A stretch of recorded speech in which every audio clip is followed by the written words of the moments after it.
4장 39절부터 46절까지 말씀을 한 절씩 교독하겠습니다. 조금 나아가서 얼굴을 땅에 대시고 엎드려 기도하여 이르시되 내 아버지여 만일 할만하시거든 이 잔을 내게서 지나가게 하옵소서. 그러나 나의 원대로 마시옵고 아버지의 원대로 하옵소서 하시고 제자들에게서 너희와 나와 함께 하시는 너희에게 깨어 있을 수 없느냐. 시험에 들지 않게 깨어 기도하라. 마음에는 원이로되 육신이 약하도다 하시고 다시 번째 나아가 기도하여 주시되 내 아버지여 만일 내가 다시 않고는 이 자리에서 떠나갈 수 없거든 아버지의 원대로 되기를 원하나이다 하시고 다시오사 보신즉 그들의 잔이 있는 그들의 눈이 피곤함 일러라. 또 그를 주시고 나아가 세 번째 같은 말씀으로 기도하신 후 이에 제자들에게 보사 이르시되 이제는 자고 쉬라. 보라 때가 가까이 왔으니 인자가 죄인의 손에 팔리느니라. 일어나라 때가 보라 나를 하는 자가 가까이 왔느니라. 아멘. 자리하겠습니다. 하나님의 평안임을 여러분 이 시간 10년 가운데 함께 하시기를 예수 그리스도 이름으로 축복합니다. 며칠 전에 저희 딸이 이런 하소연을 또 하는 겁니다. 인도 애들은 왜 이렇게 똑똑한 것 같아요. 몇 달 전에도 그러더니 지난주에 또 그런 말을 했습니다. 자기가 보기에 인도 아이들이 참 똑똑하대요. 뭐 별로 공부 안 하는 것 같은데 어쩜 그렇게 성적을 잘 받는지 부러워 죽겠대요. 근데 그것은 그 아이 관점이고요. 어떻게 아무것도 안 하는데 똑똑할 수 있겠습니까? 집에서 부모가 정말 열심히 시키는 거죠. 그렇지 않겠습니까? 그런데 인도 부모만 그렇게 시킵니까? 제가 보기에는 모든 아시안 부모들이요 자기 자녀 공부에 진심이더라고요. 정말 열심히 시킵니다. 자식에게 하나라도 더 가르쳐 주려고 정말 애를 씁니다. 그런데 생각해 보면 제 부모님도 그랬던 것 같습니다. 그 어려운 형편에 한가닥으로니까요 학원비를 내주셨습니다. 지금 생각해봐도 정말 큰 돈인데 그걸 아낌없이 내주셨습니다. 그래서였는지 저는 정말 다행히도 공부하는 것을 좋아했습니다. 특별히 수학을 참 좋아했는데요. 수학이 참 좋았던 이유는 뭐냐면 공식 하나를 알면 그 복잡하고 어려운 과정을 그냥 뛰어넘게 되더라고요. 공식을 모르면 아주 굉장히 어렵고 힘들게 몇 시간이 걸리는데 공식을 하나 알면 그 모든 과정이 생략되더라는 겁니다. 그래서 공식 배우는 게 재밌어요. 공식. 그러다가 나중에 예수님 만나고 나서요. 이제는 공부가 재밌어지기 시작하는 거예요. 공부가 막 하고 싶어지는. 왜 하고 싶어졌냐면 목적이 생겼거든요. 어떤 목적이냐면 이런 목적이었습니다. 나중에 예수님께서 나를 쓰시려고 할 때 혹시 내가 부족해서 쓰임받지 못한 일이 없어야 되겠다라고 하는 그런 목적이 생겼습니다. 저는 그게 두려웠어요. 예수님께서 쓰시려고 하는데 내가 너무 부족해서 알지 못해서 쓰임받지 못하면 어떡할까? 내가 능력이 없어서 쓰임받지 못하면 어떨까라는 그것이 너무 두려웠습니다. 그래서 고등학교 이후부터는 목적을 가지고 정말 열심히 공부했습니다. 근데 나중에 보니까요, 세상 사람들은 저랑 좀 목적이 다르다. 세상 사람들이 왜 그렇게 공부하느냐 봤더니요, 좀 다릅니다. 세상 사람들은 왜 공부 열심히 할까요? 좋은 직장 얻으려고.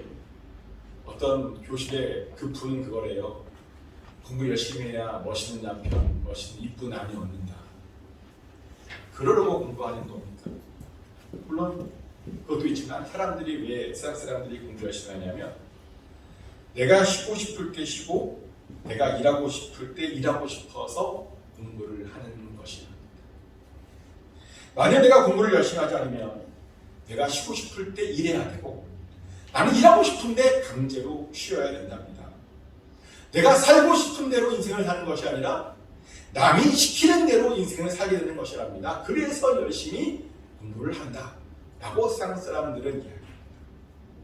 그 이야기를 듣고 그 당시에는 그럴 수 있겠다, 그런 것 같다라는 생각이 들었습니다. 그런데 요즘은 이런 생각이 들어요. 정말 공부 열심히 하면 내가 쉬고 싶을 때 쉬는 거고 내가 일하고 싶을 때 일하게 되는 걸까요? 공부 열심히 하면? 보니까 아니더라고요. 공부랑 별로 상관이 없습니다. 그럼 뭐랑 상관이 있느냐? 보니까요. 그게 공부랑 관계 있는 게 아니라 돈이랑 관계 있더라고요. 실제로 돈이 많은 사람들을 보니까요. 쉬고 싶으면 쉽니다. 그리고 일하고 싶으면 그냥 자기 멋대로 가서 일합니다. 하지만 돈이 없는 사람들은 쉬고 싶어도 돈을 벌어야 하니까 쉬지 못하더라고요. 근데 왜 사람들은 공부를 열심히 하면 그렇게 살 수 있다고 생각한 것일까요? 왜? 왜냐하면 공부를 열심히 하면 돈을 많이 벌 수 있다라고 오해하고 있는 것이기 때문에. 근데 죄송한 이야기지만 공부 열심히 한다고 돈 많이 버는 건 아닙니다. 물론 조금의 상관관계는 있어요. 그런데요. 공부 많이 하는 사람 중에서 가난한 사람 많습니다. 저를 보세요. 저 공부 열심히 했거든요. 근데 가난해요. 그럼 우리는 공부를 열심히 할 것이 아니라 돈을 많이 벌어야 되는가? 돈을 많이 벌면 정말 살고 싶은 대로 살 수 있는 겁니까? 돈을 많이 벌면 그렇게 되는 겁니까? 그렇게 되겠죠. 근데 사실 그것은 세상 사람들의 목적이에요. 사실 기독교인들은요, 목적이 틀립니다. 우리는 죄송한 이야기인데 살고 싶은 대로 사는 것이 인생의 목적이 아닙니다. 우리들은 살고 싶은 대로 사는 것이 아니라 하나님께서 명령하신 대로 시키신 대로 사는 것이 우리의 목적인 것을 믿으시기 바랍니다. 그리고 그것이 바로 오늘 본문의 이야기입니다. 예수님께서 드디어 잡히시는 날이 되었습니다. 그날 마지막으로 제자들과 만찬을 나눴습니다. 마지막 빵을 나누고 마지막 잔을 나눴습니다. 예수님 마음이 어떠셨을까요? 마지막으로 식사하시면서 그 마음이 어떠하셨을까요? 저 같으면 제가 예수님이라면 시원섭섭했을 겁니다. 왜냐하면 드디어 있던 곳으로 돌아가는 거잖아요. 게다가 두 번 다시 가룟 유다 같은 인간은 보지 않아도 되는 거잖아요. 가룟 유다 같은 사람을 안 본다는 게 얼마나 큰 행복인지 아십니까? 예수님께서 가룟 유다를 끝까지 믿어주셨습니다. 하지만 그는 그 믿음을 배신하고 결국 예수님을 팔아먹었습니다. 끝까지 회개할 기회를 줬는데요. 그 기회를 놓쳐버렸습니다. 그런데 천국에 가면 이제는 더 이상 그런 인간 안 봐도 되는 겁니다. 물론 오랫동안 같이 생활했던 제자들 생각하면 아쉽겠죠. 그런데 다시 생각해보면요. 그렇게 아쉽지도 않을 것 같습니다. 왜냐하면 나는 예수님의 수제자라고 하는 그 베드로를 한번 생각해보세요. 예수님 부인했잖아요. 실컷 앞에서는 부인하지 않겠다라고 말을 했는데 부인해놓고 도망가 버렸습니다. 그런 것들 생각하면요. 예수님께서는 시원섭섭하셨어야 합니다. 그런데 예수님께서는 그렇지 않으셨다. 오히려 아쉬움이 있었습니다. 그리고 그 아쉬움 우리는 예수님의 기도를 통해서도 알게 됩니다. 예수님께서 정말 몇 시간 안 남았는데 그 마지막 시간을 기도하기로 결정하고 나서 베드로와 세베대의 두 아들들을 데리고 마지막으로 겟세마네 동산으로 올라가셨습니다. 그러면 그 세 명이 이런 고백을 하는 겁니다. 지금 자신에게 고민이 있답니다. 지금 마음이요 많이 슬프답니다. 뭔가 아쉽답니다. 뭔가 답답하답니다. 왜 답답했고 아쉬웠냐면 지금 자신이 해야 하는 일과 하고 싶은 일 사이에 큰 간격이 있기 때문입니다. 실제로 예수님께서 그 밤에 이렇게 기도하셨죠. 마태복음 26장 39절 말씀인데요. 조금 나아가사 얼굴을 땅에 내시고 엎드려 기도하여 이르시되 내 아버지여 만일 할만하시거든 이 잔을 내게서 지나가게 하옵소서. 그러나 나의 원대로 마시옵고 아버지의 원대로 하옵소서 하시고 하나님께 고백하기를 이 잔을 그냥 지나가게 해달랍니다. 해야 하는 것을 하고 싶지 않답니다. 다른 것을 하고 싶답니다. 예수님께서는 하나님께 마지막으로 이렇게 기도하셨습니다. 그런데 마지막으로 또 이렇게 기도를 바꾸시더라고요. 그러나 나의 원대로 마시고 아버지의 원대로 되게 해달라. 하고 싶은 것이 있지만 자신이 하고 싶은 대로 하지 않겠답니다. 하나님께서 원하는 대로 하길 원합니다. 예수님이 이 기도 제목을 가지고요. 우리가 1시간을 기도하셨습니다. 간절히 기도하셨습니다. 근데 당황스러운 것은 뭐냐면 제자들입니다. 제자들은 그렇게 예수님 앞에서 기도하시는데 자고 있더라고요. 분명 기도하기 전에 마음이 어렵다, 슬프다, 좀 나를 위해 중보 기도해 나오라고 말했는데요. 제자들은 자고 있었습니다.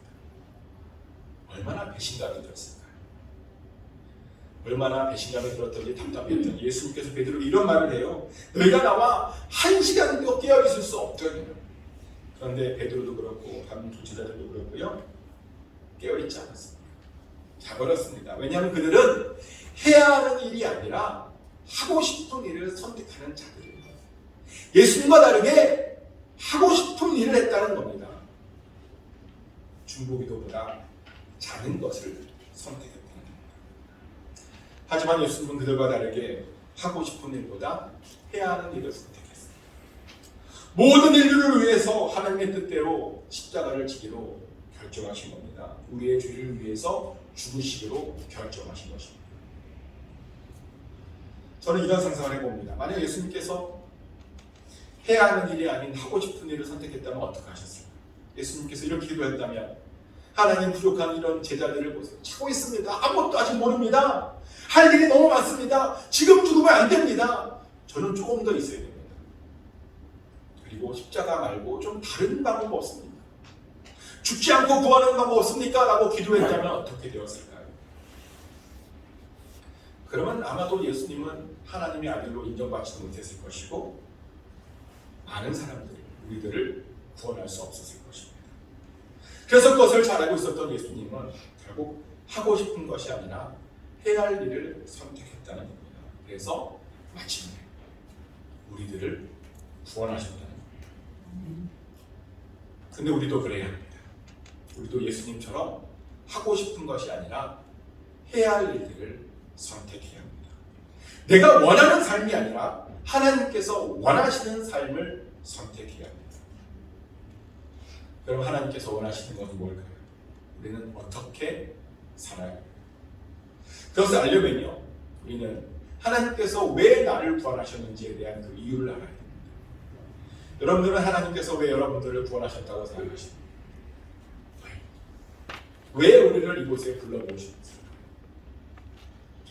하나님께서 우리를 구원하신 목적을 에베소서 1장에 잘 나와 있습니다. 에베소서 1장에 따르면 하나님께서 우리를 왜 구원하셨는가? 우리로 하여금 하나님의 찬송이 되게 하기 위함이랍니다. 에베소서 1장 3절부터 6절까지 말씀입니다.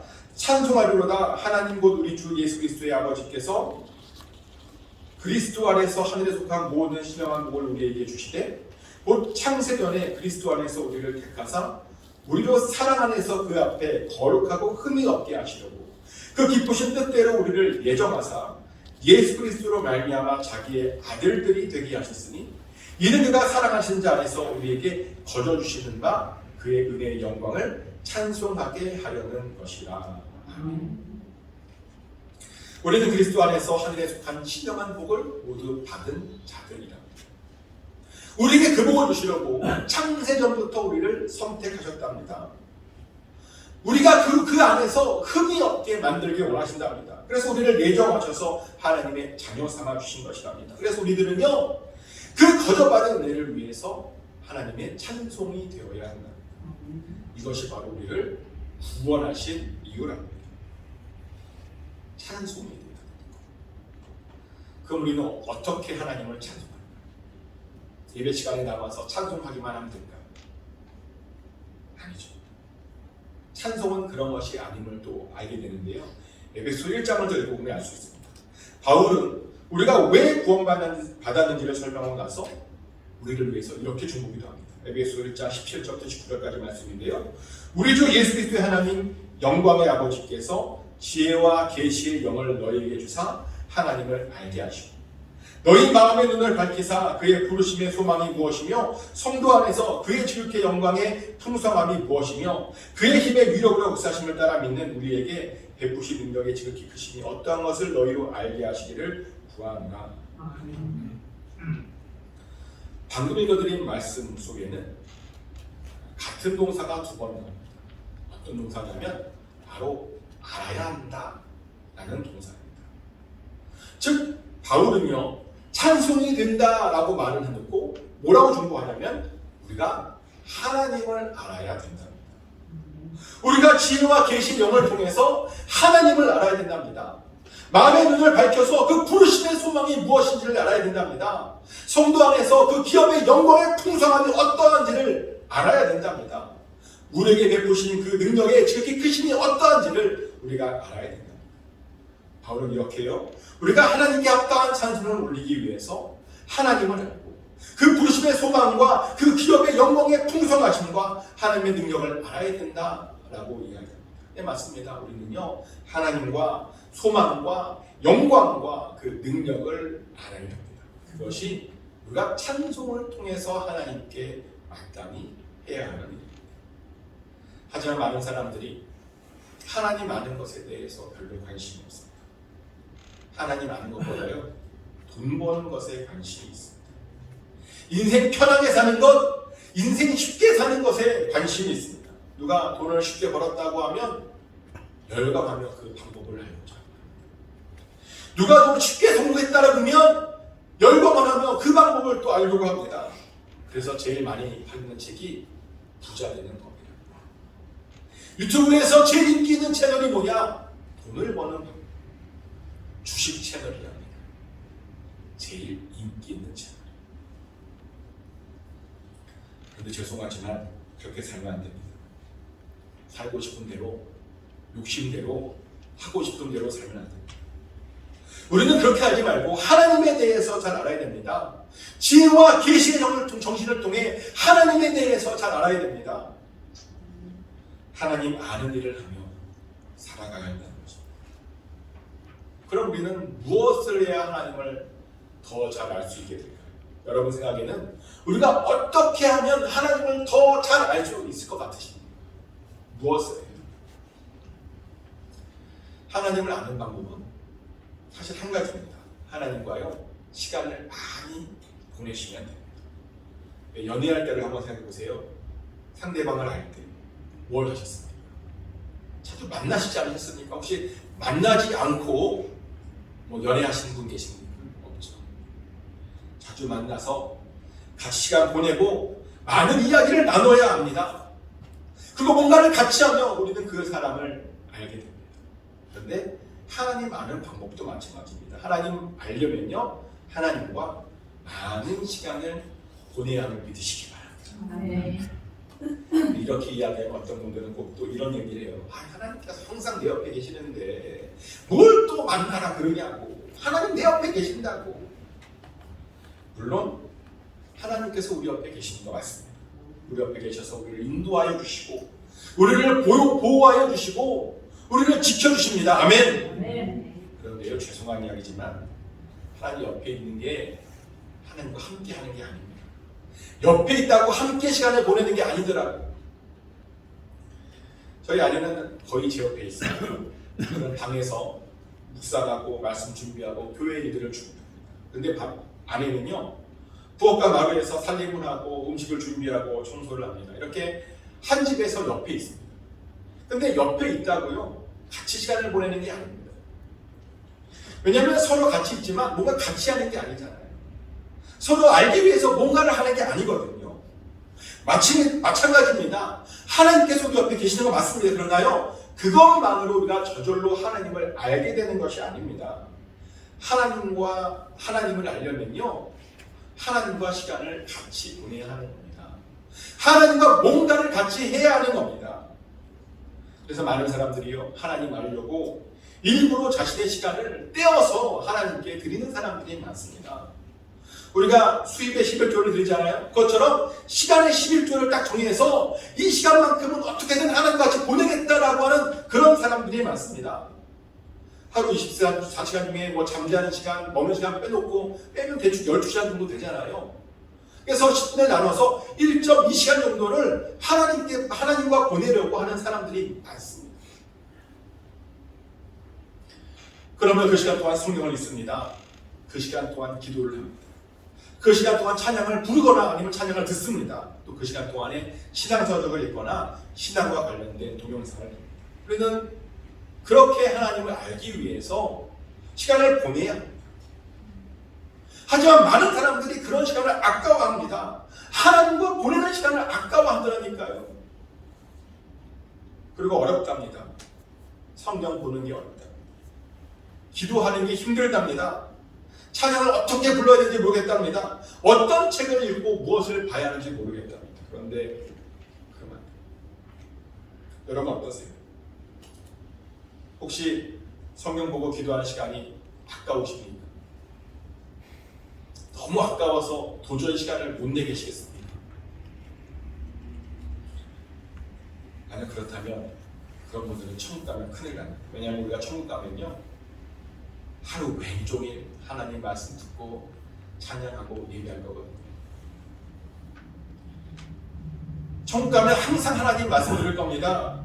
항상 하나님 찬송할 겁니다. 늘 기도할 겁니다. 그런데 여기서 아까운 그 일, 어려운 그 일을 천국 가서 할 수 있겠습니까? 아까운데, 어려운데. 여기서 즐거워야 천국 가서 즐거운 겁니다.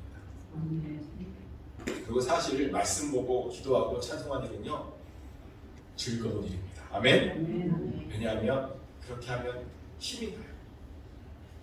살다 보면 갑자기 기분이 다운될 때가 있어요. 갑자기 짜증날 때가 있고, 이유도 모르는데 귀찮고 허무해질 때도 있고, 또 몸이 아프고 무력해질 때가 있습니다. 근데 저는 그럴 때마다 찬양을 듣습니다. 그럴 때마다 일부러 찾아서 말씀을 듣습니다. 그러면요, 정말 회복이 됩니다. 다시 힘이 생깁니다. 짜증이 없어집니다. 허무함이 사라지고요, 소망이 생깁니다. 갑자기 막 주님을 위해서 하고 싶은 일들이 막 생각이 납니다. 그런데 결정적으로요, 그렇게 하면 우리가 하나님을 더 알게 됩니다. 예전에는 잘 몰랐던 것을 갑자기 깨닫게 되고 하나님의 계획과 섭리와 뜻을 알게 됩니다. 내 인생을 향한 하나님의 계획들을 알게 된다니까요. 그래서 삶의 11조를 드려야 하는 겁니다.